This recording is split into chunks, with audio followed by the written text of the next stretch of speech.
8:32 de la noche y seguimos con el programa y tal lo anunciado. Vamos a dar pase a nuestros invitados. Nos encontramos con el señor Fernando Rospigliosi del partido Fuerza Popular, el encargado del plan de seguridad de este partido, y el señor Gustavo Guerra García, él es economista, experto en transporte y parte del equipo ejecutivo de Juntos por el Perú. A ambos le damos la más cordial bienvenida. Muy buenas noches. Muy buenas noches. ¿Qué tal, Fernando? Buenas noches. El tema de entrada es complejo, el tema del paro de transportistas. Es un tema que además me da la impresión que el gobierno no le está prestando la atención debida o no está teniendo la reacción debida, o de repente simplemente ha dicho no puedo con esto, no lo sé, pero veo que no está dándose cuenta del grave daño que puede generar esto en pocos días nada más, habida cuenta que hay varias regiones que se encuentran prácticamente sitiadas: Ica, Arequipa, Tacna, en la Panamericana Norte, Ancash, La Libertad, Piura, Tumbes, en la carretera central, Junín, y acá nomás en Lima Este, y ya se comienza a percibir un tema de desabastecimiento. ¿Cómo lo ves? ¿Qué podemos hacer? Parece que el gobierno no está funcionando con el diálogo. Fernando. Sí, aquí. Gustavo es experto en transportes, así que comience él. Bueno. Gustavo, te ha cedido Fernando el turno, pero en todo caso a ti te traslado también un poquito la interrogante, pero además añadiéndole que nos expliques un poco desde tu perspectiva de economista el origen del problema, para que la gente lo entienda, el origen del problema. ¿Por qué se está dando este problema? Yo creo que el origen del problema es que, digamos, tenemos una baja recaudación tributaria en general y nos vemos obligados a ponerle un selectivo al consumo, que es un impuesto importante, al consumo de combustible, ¿no? Entonces, para la industria del transporte de carga, el costo de los combustibles es como 26%, y por lo tanto el selectivo al consumo sobre ese costo es un monto, digamos, significativo, ¿no? Entonces, claro, en general, como hemos definido que no tenemos una gran capacidad de recaudación tributaria y por lo tanto nos apoyamos en el selectivo al consumo porque es un impuesto fácil de cobrar, ¿no? Y los vehículos privados y los transportistas no se pueden escapar, entonces digamos, completamos la recaudación tributaria con eso. Pero el problema es que, claro, para un sector como el camionero, que es muy fragmentado, ¿no? Es decir, el 65% de las empresas de transporte de carga son empresitas que tienen o un camión o dos camiones, ¿no? Y casi la mitad de las empresas de transporte de carga, ¿no? Que son como 150.000 empresas, la mitad son empresas de un solo camión, ¿no? Un chofer, un camión, y esa es toda la organización económica. Entonces, claro, en un escenario en donde no hay, digamos, pocas empresas grandes, ¿no? Que puedan decidir tácticamente que cuando cae la demanda dejan una parte de su flota, digamos, estacionada y operan sin perder tanta plata. Aquí lo que ocurre es que tenemos a todo el sector fragmentado de camiones de carga saliendo a trabajar con una caída de la demanda de movimientos de carga interna como de 30%, con una caída de los movimientos vinculados al comercio exterior de como 10%, y claro, si el precio internacional sube en los últimos meses, obviamente ese sector que no tiene políticas específicas sufre, digamos, en demasía y se ven forzados a hacer, digamos, una paralización de estas características. Y además, claro, al transporte interprovincial de pasajeros le irrita soberanamente, ¿no? Que las empresas aéreas de transporte interprovincial que compiten, ¿no? Directamente, sobre todo las de low cost, con el transporte interprovincial de pasajeros de buses, les quita mercado, ¿no? Entonces, mientras que el transporte aéreo está exonerado del selectivo al consumo de los combustibles, el transporte interprovincial de pasajeros no lo está, ¿no? Entonces, en realidad, en el mundo estas cosas no se hacen en dos modos que compiten entre sí, ¿no? Lo mejor es en realidad que o los exoneras a todos o no exoneras a nadie, ¿no? Y mantienes un piso parejo de competencia entre modos que atienden, digamos, una misma demanda.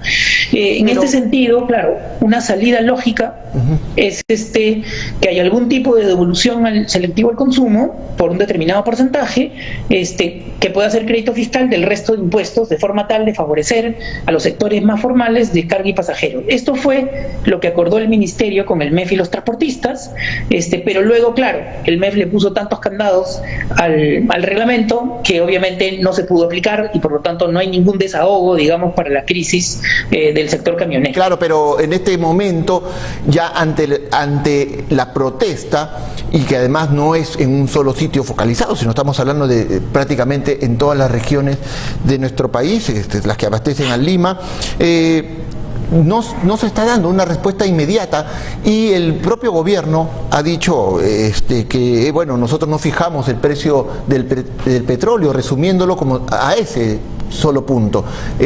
Hoy día la ministra también dijo, la premier, que bueno, están avanzando las conversaciones, pero dando a entender como que eso no avanzaba, y simplemente se enfocó en que dejen pasar a los digamos, a los vehículos que transportaban oxígeno.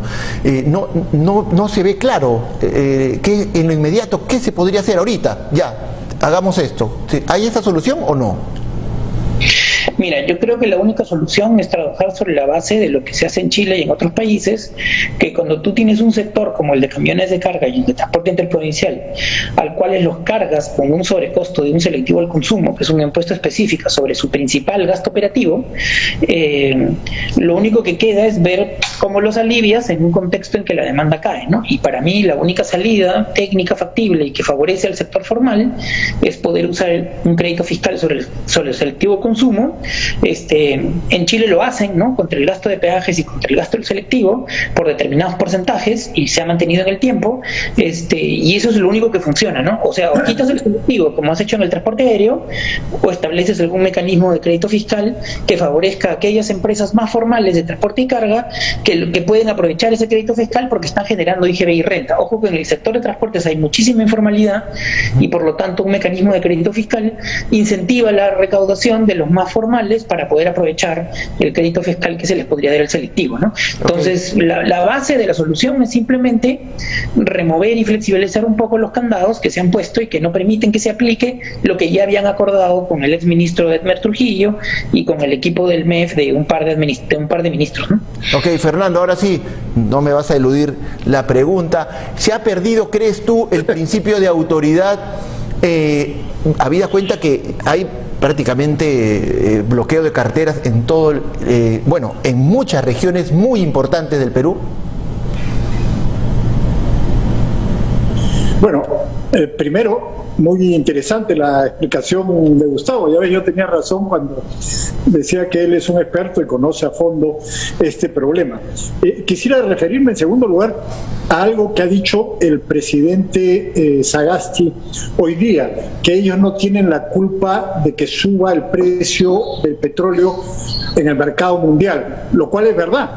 Los precios fluctúan y todos tenemos que pagarlo, pero hay una cosa que no ha dicho. En el Perú los precios de los combustibles se mantienen artificialmente altos por la culpa de Petroperú, de una empresa estatal que se llama Petroperú. Hace poco tiempo, hace algunos meses, el barril de petróleo estaba a $30, poco más de $30. Hoy está $66, el doble. ¿Acaso los combustibles costaban la mitad de lo que cuestan ahora? No. Cuando el petróleo bajó a niveles ínfimos a nivel internacional, tanto por la pandemia como por la pelea entre los países productores, el precio de los combustibles en el Perú bajó poquito, no bajó mucho. Y cuando sube, inmediatamente lo sube. ¿Por qué es eso? Porque Petroperú es una empresa deficitaria, una empresa estatal que está construyendo una refinería que no sirve para nada en Talara, que cuesta $6.000 millones, una barbaridad que hizo el gobierno de Ollantumala. $6.000 millones botados a la calle, porque el Perú no tiene suficiente petróleo, porque se puede importar los combustibles ya refinados, porque el negocio de las refinerías en el mundo entero se ha venido abajo, es decir, un desastre total. Y por eso el precio de los combustibles se mantiene artificialmente alto. Es decir, Las empresas privadas, por supuesto, que también se benefician, pero quien impone estos precios altos es Petroperú. Si Petroperú no impusiera estos precios altos, no tendríamos precios tan altos de los combustibles. Por lo demás, yo no puedo discutirle a Gustavo lo que dice, me parece perfectamente razonable. Una cosa que se puede hacer quizás es bajar el selectivo al consumo. Ahora, el problema es que el Estado, después de los gastos millonarios que se han hecho en el año anterior, debido a la pandemia, gran parte de ese dinero ha sido derrochado, robado, está ya a punto de quedar en la lona, ¿no? Entonces, bajar impuestos ahora se le hace difícil, pero que den una solución, porque en efecto las carreteras están bloqueadas. Existe una ley que sanciona el bloqueo de carreteras con 8 años, pero ya vimos lo que pasó en el año pasado cuando bloquearon en La Libertad y en Ica.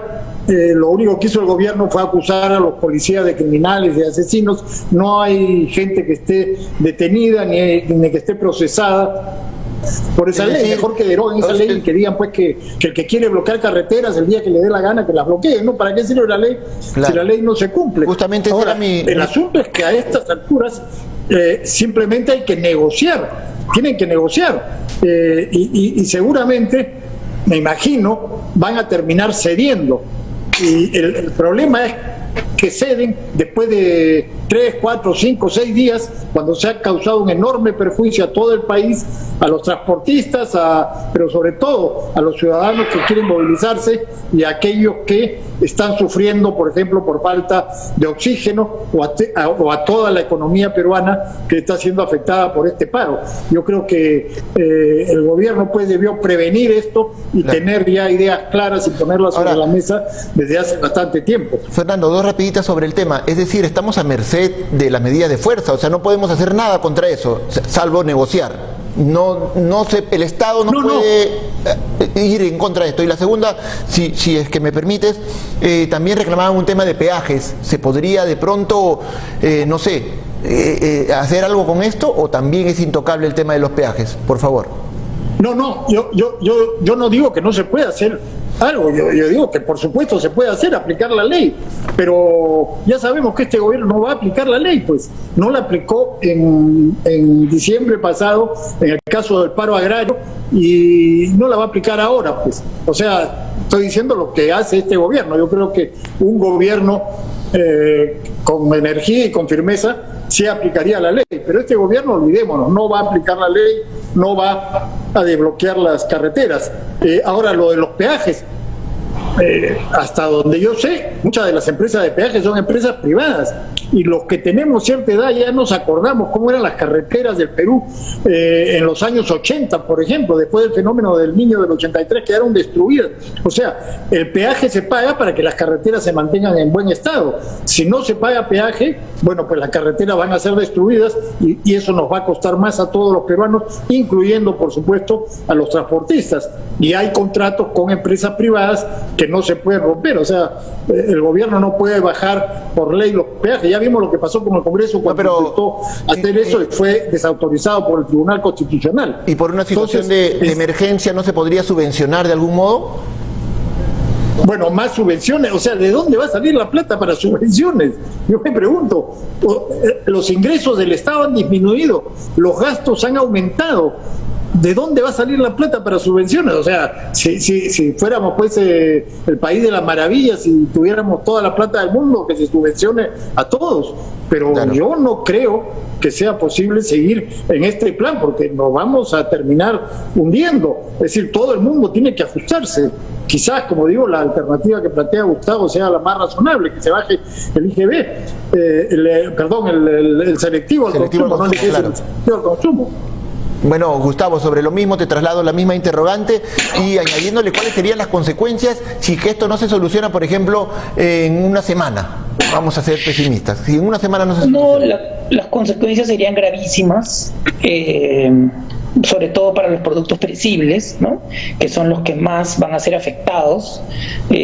Si esto no se arregla entre hoy y mañana, lo que vamos a tener es a la producción lechera empezando a derramarse en los ríos, ¿no? Eso ya ustedes lo van a empezar a ver, como ocurrió en el año 95, ¿no?, que un paro de transportistas le dobló la mano a Fujimori y bajaron los peajes, ¿no?, lo cual fue malo, ¿no?, porque se financió el mantenimiento de las carreteras. Pero ojo que en esa época los peajes eran mucho más baratos que ahora, digamos, ¿no?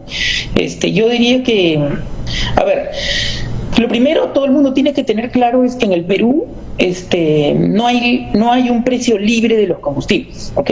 El precio del Perú, como ha dicho Fernando, se establece por una fórmula, ¿ok? Y la fórmula parte de una gasolina cara, ¿no?, en una determinada bolsa de valores del mundo, y se le suma un flete de un país lejano, ¿ok?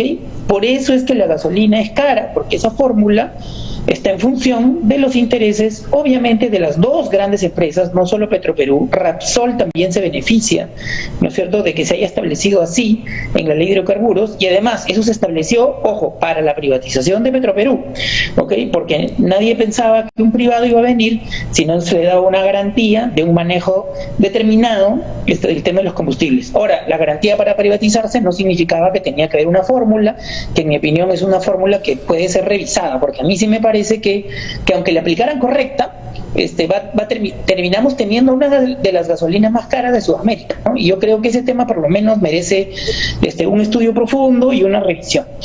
Lo segundo es que también Fernando tiene razón, y aunque somos de diferentes grupos políticos hoy día no estamos confrontando mucho. No, es que el tema es único y tenemos que empujar nos guardaremos a la para solución. otras diferencias, pero sí es verdad que muchas veces, por una, en mi opinión, mala aplicación de la fórmula, cuando bajan los precios dramáticamente, los camioneros no ven que el precio interno, aplicando la fórmula, baja en la misma proporción, y eso les genera, digamos, una cólera del tamaño de 4 estadios, porque obviamente la están pasando mal, ¿no?, por la combinación de una caída de la demanda y por el hecho de que es un sector extremadamente fragmentado, que no tiene una manera de organizar para dejar una parte de su flota, digamos, inmóvil, para tratar de no perder el promedio de ocupación, ¿no? Entonces lo que está ocurriendo es que ellos siempre tienen un poder de negociación débil frente a los grandes generadores de carga, ¿ok?, porque obviamente las grandes cargas están concentradas y por lo tanto se comen en la negociación en los camioneros, que es un sector muy fragmentario, ¿no? Y por lo tanto los fletes tienden a ser muy bajos, por debajo de lo que debería ser en un mercado en el que hubiera una competencia más equilibrada, ¿no? Entonces la combinación de fletes bajos, logística fragmentaria, ¿no es cierto?, elevación del precio de los combustibles y la caída de la demanda por las restricciones COVID en el mundo y en el Perú, claro, generan un cóctel que está explicando este conflicto, claro, y que obviamente requiere creatividad y flexibilidad para abordar la negociación, que además es compleja porque casi todo lo principal no es culpa principalmente del Ministerio de Transportes y Comunicaciones, que es el que tiene que dar la cara, digamos, en la negociación, sino son temas que están en el Ministerio de Energía y Minas, en OSINERMIN, en la regulación del precio de los combustibles, a partir de la fórmula, ¿no es cierto?, y en el MEF, que es donde están las herramientas de las variables que tienen que ver con la política fiscal y la posibilidad de dar créditos tributarios contra el ICC, que permitirían una suerte de devolución, aunque sea para el segmento formal. Ojo que el segmento formal de buses y de carga no es muy grande, ¿okay? O sea que las pérdidas fiscales no serían tan grandes, ¿no? Entonces Gustavo, yo creo que el acuerdo... Sí, perdón. Vamos a darle la oportunidad a Fernando que nos comente algo. Es muy interesante. Pero solo déjame terminar la idea. Por favor, lo que quiero decir es que el acuerdo que tomó Edmer Trujillo y que devino inaplicable por los candados que se pusieron, no genera un costo fiscal tan grande porque solo lo pueden aprovechar las empresas más formales que están pagando IGB y pagando renta, ¿okay? Las demás, que son muy informales, no pueden aprovechar de la medida. Por eso es que el costo fiscal de la devolución parcial del impuesto selectivo al consumo no es tan alto. Ok, Fernando, vamos a girar un poquito la página hacia el gran problema que ya nos viene quejando desde hace un año. El gobierno, en el manejo de la pandemia, ha flexibilizado de algún modo el tema de las restricciones. Hemos pasado de extremo a muy alto. ¿Estás de acuerdo? ¿Era pertinente? ¿Es insuficiente? ¿Cuál es tu posición? Bueno, mira, yo desde el comienzo de esta pandemia he estado en contra de estas cuarentenas brutales que aplicó primero el gobierno de Vizcarra y que después ha seguido aplicando el gobierno de Sagasti de forma más atenuada, que están quebrando la economía y no están deteniendo la propagación del virus, porque como han dicho los expertos, como ha dicho el doctor Ernesto Bustamante y otros, desde el principio, la única manera es aplicar masivamente pruebas moleculares para detectar a dónde están los infectados, no solamente los sintomáticos, sino los asintomáticos, que son los que contagian, dónde están los infectados, aislarlos y tratarlos adecuadamente. Y la otra cosa es tener vacunas. Chile ya ha vacunado a 5 millones de personas, el Perú ni siquiera ha llegado a la 10ª parte de eso. 5 millones de personas, nuestros vecinos, no estamos hablando de Israel, de Estados Unidos, de la Unión Europea. Entonces, esto es pura incompetencia del gobierno de Vizcarra y desgraciadamente Sagasti está siguiendo la misma ruta. Yo estoy en contra de estas cosas que están haciendo, por ejemplo, de imponer una nueva cuarentena total en Semana Santa, ¿no? Que va a seguir arruinando a la economía, ¿no? Va a seguir arruinando a los pequeños restaurantes, a la gente que vive del turismo, que son cientos de miles en todo el Perú, y no va a detener la propagación del virus. Entonces, claro, porque lo que se requiere es la otra cosa, las pruebas moleculares, tener más vacunas y todo lo que ya se ha dicho. Entonces me parece que están siguiendo una política que ya se demostró equivocada. No por casualidad, el Perú tuvo y ha seguido teniendo el primer lugar de muertos en el mundo por millón de habitantes, o sea, proporcionalmente, y una caída brutal del PBI, y el hambre también mata. Hay millones de personas que han caído nuevamente en la pobreza, así que no me parece a mí adecuada esta política. Parece que la estrategia es única, ¿no? Monotemática. ¿Cuarentena o no cuarentena? Lo demás ya es a la de Dios. Me deja esa sensación al menos, y ya sabemos que no ha funcionado durante un año y no parece que vaya a funcionar. Gustavo, ¿tu opinión al respecto? A ver, yo lo que creo es que para que la cuarentena funcione, sobre todo en los segmentos informales, necesitamos que funcione un bono decente. Que debería aplicarse por mes, como ha hecho Piñera, ¿no? Y Piñera no es un presidente caviar rojo ni de izquierda. Y lo mismo ha hecho Duque, que es otro presidente de derecha, que ha repartido bonos mensuales, varios, y lo mismo Argentina, ¿no? Entonces yo creo que Argentina, Chile, Colombia, y Chile y Colombia son gobiernos de derecha, ¿no? Y toda la Unión Europea, donde hay seguro de desempleo, y hasta Trump, ¿no es cierto?, le ha dado bonos caros, importantes a su población. Es súper importante, porque si no, no hay ninguna posibilidad de que haya la mínima disciplina de la cuarentena en todo el sector informal. No hay ninguna posibilidad. Pero además, del otro lado, si la economía peruana tiene una afectación negativa mayor que otras economías, es en gran medida porque las demás economías hicieron esas transferencias muy importantes de varios bonos mensuales, como en Colombia, Argentina, Chile, toda Europa y Estados Unidos, y nosotros no. Y nosotros tenemos el sistema de protección social más limitado y hemos dado bonos muy limitados, ¿no? O sea, en el primer medio año de la pandemia dimos 60.000 millones de soles por Reactiva Perú, que en mi opinión estuvo bien, ¿no? Pero solo 6.000 millones para los bonos de toda la primera etapa, ¿no? Entonces, en realidad, era extremadamente poco. Entonces, la economía peruana, ¿no es cierto?, no solo necesita préstamos que van del Banco Central al sistema financiero y a las empresas, sino también necesita reactivarse por el lado de la demanda. Por eso es que a mí me parece que si uno quiere tener un determinado grado de cuarentena y no lo complementas con un bono importante, bien organizado, como Chile, Colombia y Argentina, la verdad es que la medida no funciona del todo. Y lo otro es que hay un lobby de las empresas vinculadas a la CONFIEP que, claro, no quieren que se implementen de forma estricta los protocolos sanitarios en las empresas, ¿no? Porque la alternativa a no parar la economía es tener protocolos sanitarios estrictos. Y lo cierto es que los protocolos son muy leves y la fiscalización de los protocolos, digamos, es muy limitada, ¿no? Entonces, claro, con el volumen que nosotros tenemos de infectados, no hay forma de pasar a las estrategias asiáticas, ¿no?, de seguimiento de las personas, trazabilidad y pruebas masivas, porque obviamente son tantos, ¿no es cierto?, que no tenemos manera, ¿no?, de controlar el virus de esa forma. Entonces, obviamente, yo no encuentro otra fórmula de que si queremos que la cuarentena funcione en algún grado, tiene que complementarse con bonos, porque si no, no funciona, y además la economía no se reactiva, ¿no? Ok, Muchas gracias, Gustavo. Fernando, te doy 2 minutos para despedirnos, ya que cediste tu turno en el arranque. 2 minutos y con esto nos despedimos, que hemos volado en tiempo. Bueno, mira, yo creo que el Perú está en este momento en una situación muy crítica, como sabemos,